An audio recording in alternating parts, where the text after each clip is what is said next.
Did you know that for the past 5 years, about $1 billion that were not directed to funding our schools and community were directed to fund the California death penalty? For the past years, the controversial issue of the death penalty has been strongly debated from the perspectives of ethics and moral. But little do Americans know about the economics that are behind this policy.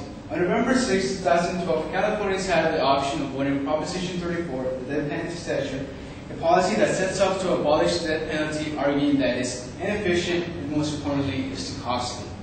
You need to listen to my speech on Proposition 34 because although the majority of Americans claim to have knowledge on the debate of the death penalty, most don't really know about the enormous quantity of money that's required to carry this process.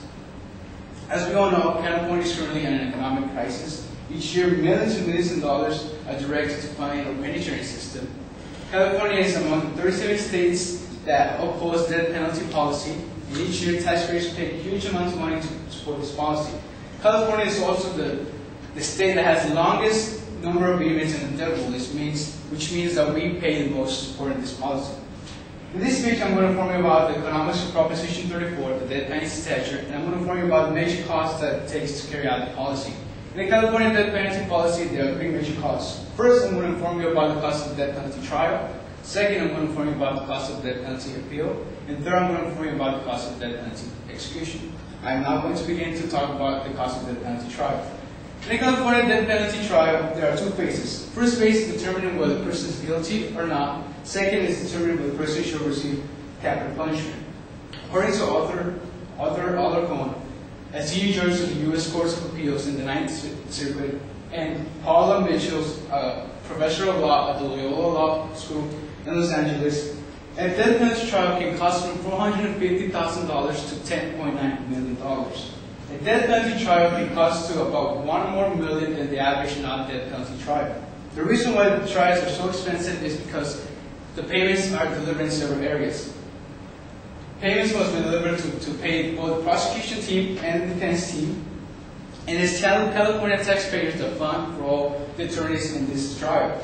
Payments must be delivered to the various investigations, and investigators can range from 3 investigators all the way to 8 investigators. And it's both the prosecution team and the defense team that can hire these investigators. Payments will also be delivered to various experts, such as DNA experts and forensics.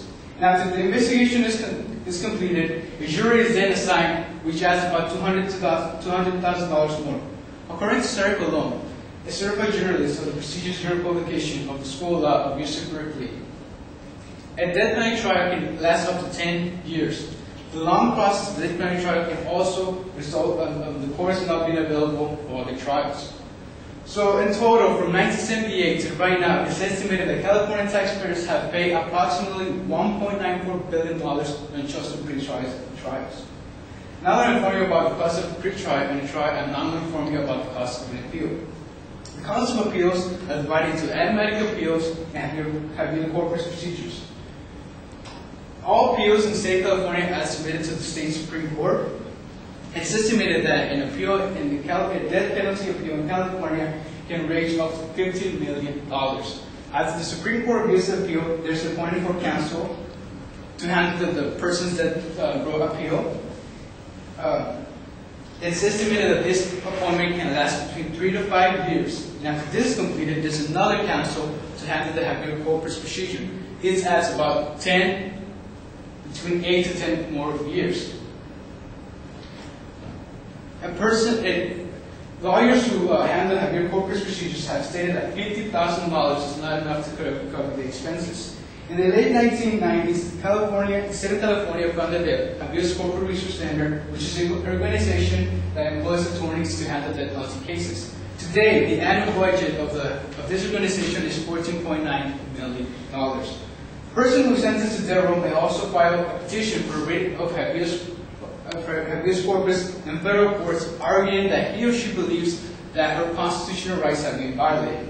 This, of course, will require more investigation on federal law, which will expand the cost. It is estimated that today, California taxpayers have paid approximately $156 million to supporting federal habeas corpus procedures. And in total, it is estimated that until today, California taxpayers have paid approximately $925 million supporting debt row appeals. Now that I informed you about the cost of debt row appeal, I'm now going to inform you about the cost of death penalty execution.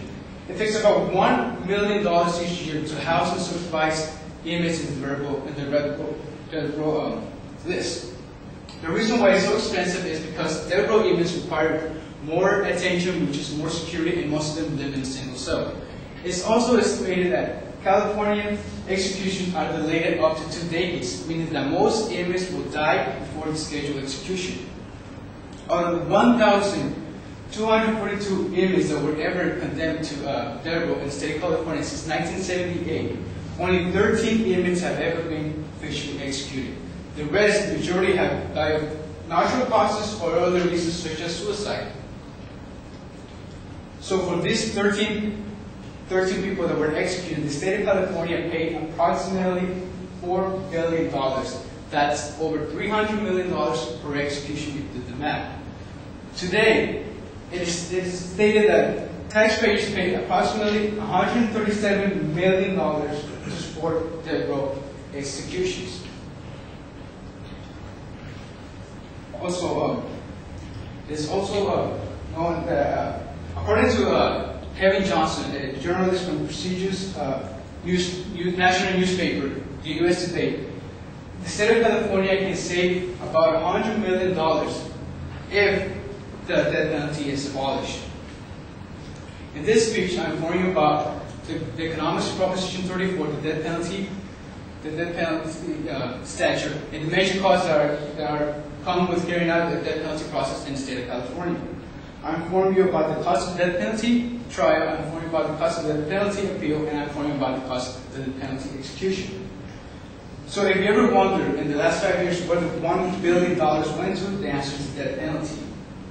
So if we were to go back in time 2 days ago and you were getting this speech on the morning of November 5th, 2012, you have a more educated knowledge of what Proposition 34 is about, and you have a more wise, you'll be more fully prepared when you make your decision. It's clear to everyone that executing a person in the state of California costs a huge amount of money.